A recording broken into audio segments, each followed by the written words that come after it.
Hello, welcome friends. आपका एक बार से फिर से स्वागत है हमारे यूट्यूब चैनल के अंदर। आज हम बात करेंगे यूपीएससी 2023 एग्ज़ाम के बारे में। आज हम कंप्लीट इन्फॉर्मेशन जानेंगे किसके बारे में, यूपीएससी के बारे में, कि यूपीएससी क्या है और यूपीएससी कौन सा एग्ज़ाम लेती है और उसको क्लियर करने के बाद हमें कौन सी जॉब मिलती है, तो चलिए दोस्तों, स्टार्ट करते हैं आज का सेशन। आज के सेशन में हम जानेंगे यूपीएससी के सिलेबस के बारे में और उसकी क्वालिफिकेशन, क्या क्या क्वालिफिकेशन चाहिए इस एग्ज़ाम को क्वालिफाई करने के लिए, या आप ये कह सकते हैं कि एग्ज़ाम को फिल करने के लिए, फॉर्म को फिल करने के लिए क्या क्वालिफिकेशन चाहिए, और इसमें कौन कौन से सब्जेक्ट होते हैं और कितने पेपर होते हैं, और पेपर के बारे में हम डिस्कस करेंगे आज के बारे में। तो चलिए शुरू करते हैं। सबसे पहले हम जान लेते हैं इसका सिलेबस। ये सिलेबस 3 चरणों में होता है, या आप 3 सेशन कह सकते हैं। इसके 3 पार्ट होते हैं, पहला प्री एग्जाम, दूसरा मेंस और तीसरा इंटरव्यू। आगे हम ये जानेंगे कि प्री कितने मार्क्स का होता है, मेंस कितने मार्क्स का होता है, इंटरव्यू कितने मार्क्स का होता है, और कैसे इसको क्वालिफाई करते हैं, और कितने नंबर वाला क्वालिफाई हो जाता है। चलिए आगे बढ़ते हैं। सिलेबस। किसी भी एग्जाम को क्लियर करने के लिए हमें उसका सिलेबस पता होना चाहिए कि उस एग्जाम में पूछा क्या जाएगा, और ये सब जानकारी हमें सिलेबस से मिलती है। तो सिलेबस में पहले हम बात करेंगे प्री एग्जाम के बारे में। प्री एग्जाम में 2 पेपर होते हैं, एक अपना जनरल स्टडी का और एक सी सेट। जनरल स्टडी के अंदर आपकी आता है हिस्ट्री, पॉलिटी, जियोग्राफी, इकोनॉमिक्स और एनवायरनमेंट। ये मेजर सब्जेक्ट है, हिस्ट्री, पॉलिटी, जियोग्राफी, इकोनॉमिक्स और एनवायरनमेंट। ये इसके कोर सब्जेक्ट है। इनको पढ़े बिना हम यूपीएससी क्लियर नहीं कर सकते। ये तो हुई बात प्री एग्जाम के बारे में। प्री एग्जाम में जनरल स्टडी का पेपर होता है, वो 200 नंबर का होता है, और जो सी सेट होता है वो भी 200 नंबर का होता है। जो जनरल स्टडी होता है इसी से कट ऑफ बनती है। ये पहले मैं इसको इरेज कर देता हूँ सभी को। हाँ जी, जनरल स्टडी ये 200 नंबर का होता है, और सी सेट होता है वो भी 200 नंबर का होता है। जो कट ऑफ बनती है आपकी, जो कट ऑफ बनती है वो जनरल स्टडी के अंदर से बनती है, और जो सी सेट होता है वो क्वालिफाई मार्क्स करता है। जो सी सेट होता है वो क्वालिफाई नेचर का होता है, मतलब उसमें सिर्फ आपको 33% लेके आने होते हैं, और आपका ये एग्जाम और आपका ये पेपर क्लियर हो जाएगा। और जो जनरल स्टडी है इसके अंदर से आपकी कट ऑफ बनती है। जो जनरल स्टडी का आपका पेपर होता है वो 2 घंटे का होता है, और इसके अंदर 100 क्वेश्चन पूछे जाते हैं। हर एक क्वेश्चन 2 नंबर का होता है, मतलब ये आपका 200 नंबर का पेपर हो गया।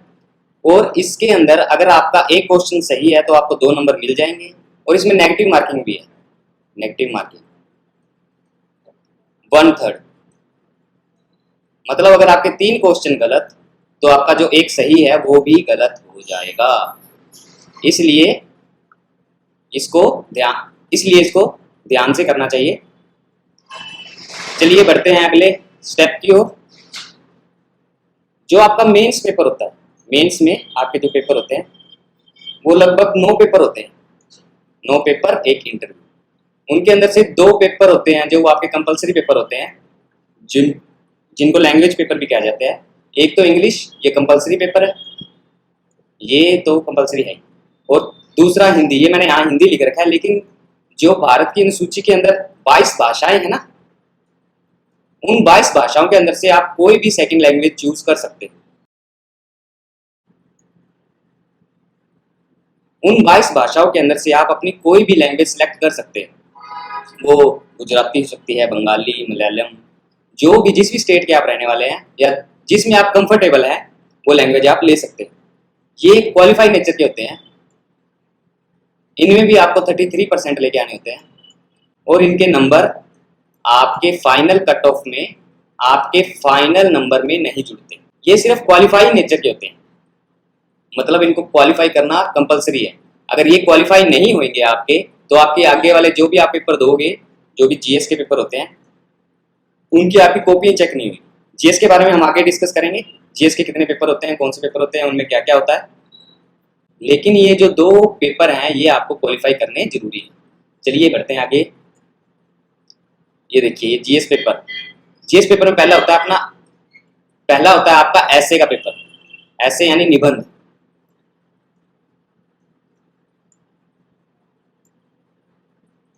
इसके अंदर आपको 2 ऐसे लिखने होते हैं। फिर आता है अपना GS paper 1, GS paper 2, GS paper 3, GS paper 4। ये आपके 4 जीएस के पेपर होते हैं और आपके 2 ऑप्शनल, मतलब कि 2 एग्जाम होते हैं आपके ऑप्शनल के, जो आप एग्जाम फॉर्म भरते वक्त अपना ऑप्शनल सेलेक्ट करते हैं। वो ऑप्शनल ये कुछ भी हो सकता है, हिस्ट्री, पॉलिटी, ज्योग्राफी। वो आपको, अगर आपने ऑप्शनल चेक करने हैं या आप ऑप्शनल देखने हैं कौन कौन से होते हैं, तो आप यूपीएससी की साइट पे जाएंगे। यूपीएससी की साइट पे जाएंगे, वहां पे आपको ये सारे ऑप्शनल और ये जीएस पेपर और ये सारा सिलेबस आपको वहां मिल जाएगा। चलिए आगे बढ़ते हैं। अब देख लेते हैं क्वालिफिकेशन क्या क्या चाहिए। एक तो आप ग्रेजुएट होने चाहिए, आपकी ग्रेजुएशन होनी चाहिए, और आपकी एज 21 साल होनी चाहिए। मतलब अगर आप 21 साल के हैं, आपकी एज 21 साल है और आपने ग्रेजुएशन कर रखी है, तो आप ये फॉर्म भर सकते हैं। और आप इंडिया के सिटीजन होने चाहिए, इंडियन सिटीजन होने चाहिए। ये आपकी क्वालिफिकेशन है जिससे कि आप फॉर्म भर सकते हैं। आगे चलते हैं आपका सब्जेक्ट। अब हम चलते हैं सब्जेक्ट्स के बारे में, कौन कौन से सब्जेक्ट होते हैं। ये सब्जेक्ट आपके प्री प्लस मेंस दोनों को मिलाकर, अगर प्री और मेंस की तैयारी अलग अलग नहीं होती, प्री और मेंस की तैयारी एक साथ चलती है। सबसे पहले हम बात करते हैं हिस्ट्री की।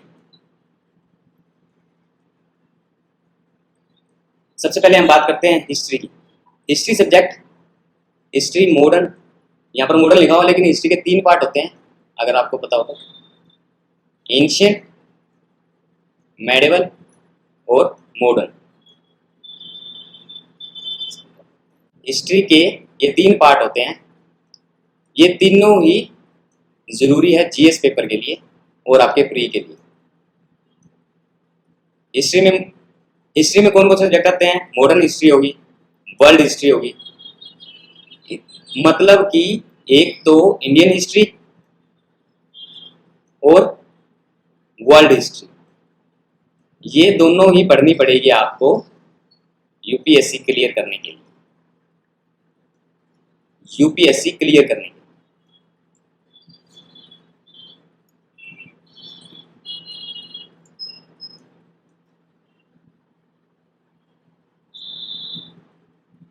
चलिए बढ़ते हैं अगले सब्जेक्ट की ओर। अगला सब्जेक्ट है art and culture, Indian heritage and culture. Indian art and culture और Indian heritage and culture. History, art and culture, ये दोनों ही आपके प्री और मेंस के लिए जरूरी है। कुछ एक सब्जेक्ट ऐसे होते हैं जो सिर्फ मेंस में आते हैं,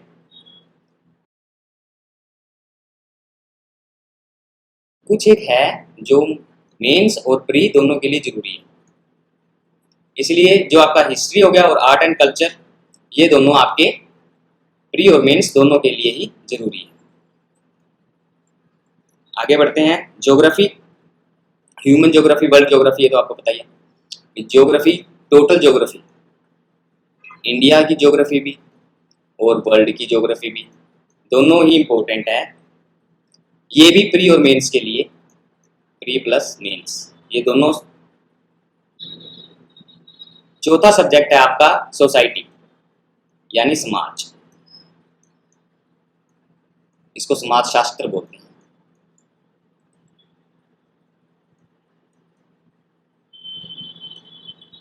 समाज शास्त्र ये आपका सिर्फ मेंस के लिए कंपल्सरी है, ये सिर्फ आपका मेंस में आता है।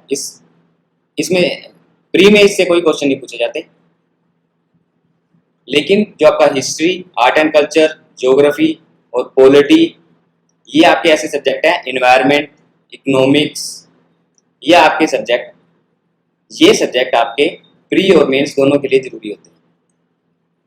जो ये सब्जेक्ट हैं वो पेपर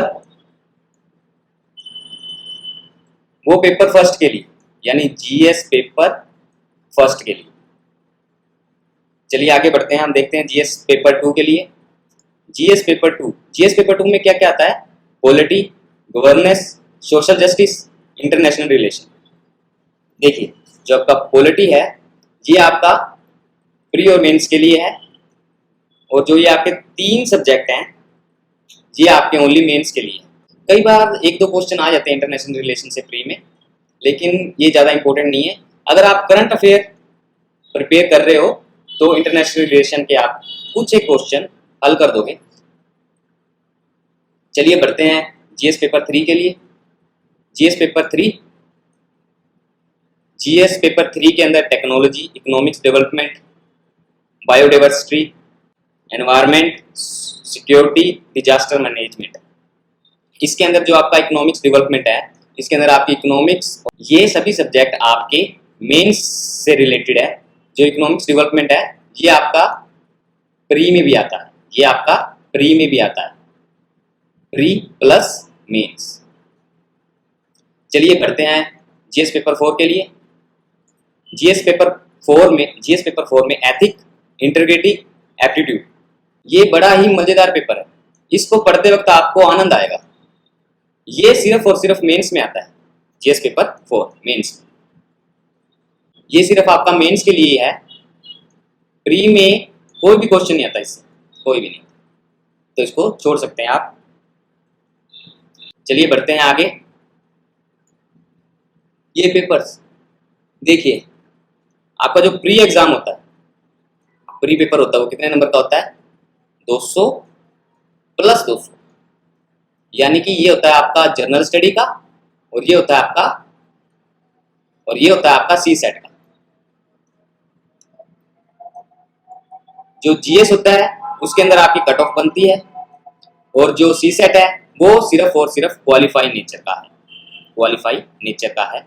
इसमें आपको 33% लाने होते हैं। फिर आते हैं आपके लैंग्वेज के पेपर 2। लैंग्वेज के 2 पेपर आते हैं आपके। एक आपकी इंग्लिश कंपलसरी है जो, और दूसरी, मैं तो हिंदी मीडियम से हूँ, इसलिए मैं अपनी सेकंड लैंग्वेज हिंदी रखता हूँ। लेकिन आप कोई भी अपनी रीजनल लैंग्वेज रख सकते हैं जो भारत की 22 भाषाओं में से एक है। आप 22 लैंग्वेज में से अपनी कोई भी लैंग्वेज सेलेक्ट कर सकते हैं। जो अगर आप देखना चाहते हैं कि वो 22 लैंग्वेज कौन सी है, तो आप यूपीएससी की साइट पे जाएंगे। जब आप वहाँ पे यूपीएससी की साइट पे जाएंगे तो सिलेबस के अंदर आपको लास्ट के अंदर लैंग्वेज दिख जाएगी कि कौन कौन सी लैंग्वेज है।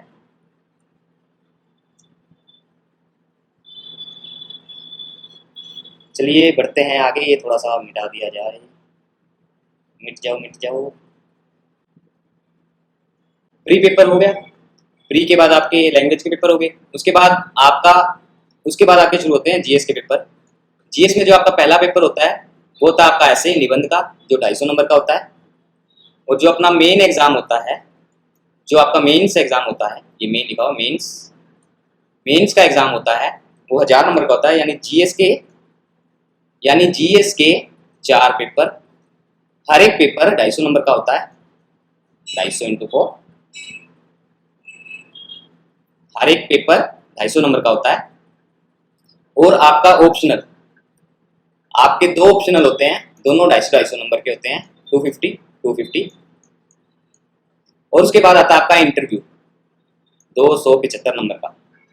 ये आपका टोटल हो जाता है 225 नंबर का। आपकी जो कट ऑफ तैयार होती है लास्ट के अंदर, वो इसी के अंदर से तैयार होती है।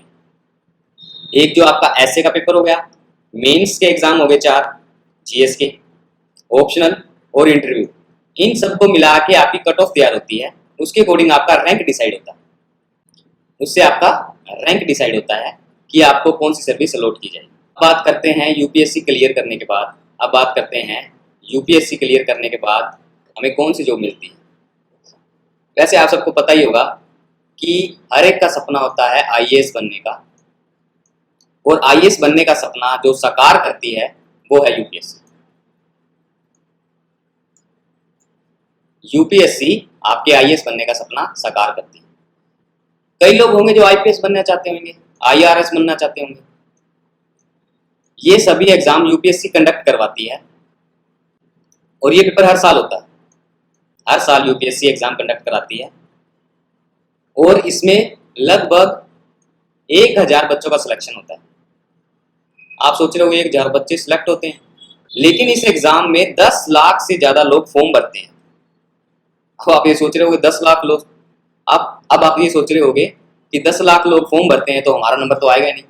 लेकिन जो सीरियस कैंडिडेट होते हैं वो लगभग 2 से 3 लाख ही होते हैं। मतलब 5 लाख लोग ऐसे होते हैं जो एग्जाम देने आते हैं। ये थोड़ा रब कर देते हैं, उसके बाद समझाते हैं आपको कि क्या होता है क्या नहीं। आप हमारे चैनल पे बने रहें। हम अब से शुरू करने वाले हैं यूपीएससी से रिलेटेड सभी वीडियो डालेंगे हर एक सब्जेक्ट की। हम अपने चैनल पे जीएस पूरा कवर कराएंगे, और आपका ऑप्शनल, किसी का भी ऑप्शनल हिस्ट्री है तो वो भी हम अपने यूट्यूब चैनल पे हिस्ट्री ऑप्शनल के वीडियोस डालेंगे, जिससे आप अपनी तैयारी बढ़िया कर सकते हैं। चलिए बढ़ते हैं आगे। हम थे आईएएस। कईयों का सपना होता है आईएएस बनने का। तो इसमें जो 10 लाख में से 5 लाख बच्चे एग्जाम देने जाते हैं, और 2 से 3 लाख बच्चे होते हैं ऐसे जो कि पढ़ाई करके आते हैं। बाकी तो ऐसे सोचते हैं चलो फॉर्म भर दिया है तो दे आते हैं। लेकिन जो 2 से 3 लाख बच्चे होते हैं जो 2 से 3 लाख बच्चे होते हैं वो ही सीरियस कैंडिडेट होते हैं। चलिए इसके पैटर्न को समझते हैं। यूपीएससी जब एग्जाम कंडक्ट करवाती है, मान लो इस साल 1000 पोस्ट है, तो वो क्या करती है, मान लो अगर 1000 पोस्ट है और उस साल वो कट ऑफ मान लो 1000 पोस्ट है, तो वो उसके 12 टाइम्स मतलब जितनी पोस्ट है उसके 12 गुना बच्चे प्री क्वालिफाई करेंगे। 12 गुना बच्चे प्री क्वालिफाई करेंगे। मतलब ऐसा नहीं है कि इसमें सिलेक्शन नहीं होता, अगर मेहनत करोगे तो सिलेक्शन जरूर होगा। वही है, इनमें से कुछ बच्चे मेंस देते हैं, फिर उनमें से कुछ बच्चे इंटरव्यू देते हैं। इंटरव्यू देने के बाद आपकी फाइनल कट ऑफ बनती है। जो बच्चा उस फाइनल कट ऑफ को क्रॉस कर लेता है उसका सिलेक्शन हो जाता है। अगर आप ये जानना चाहते हो कि कौन से रैंक पे कौन सी पोस्ट मिलती है, या आईएएस बनने के लिए कितने रैंक तक आना जरूरी है और कितने नंबर लेना जरूरी है, तो बने रहिए हमारे साथ। हम आगे इसी तरह की वीडियो डालते रहेंगे, जिसमें हम आगे सिलेबस भी कवर करवाएंगे, और तो और यूपीएससी से रिलेटेड हर एक न्यूज़ आप तक पहुंचाते रहेंगे। तो आज के लिए बस इतना ही। थैंक यू, मिलते हैं जल्द ही। Good bye.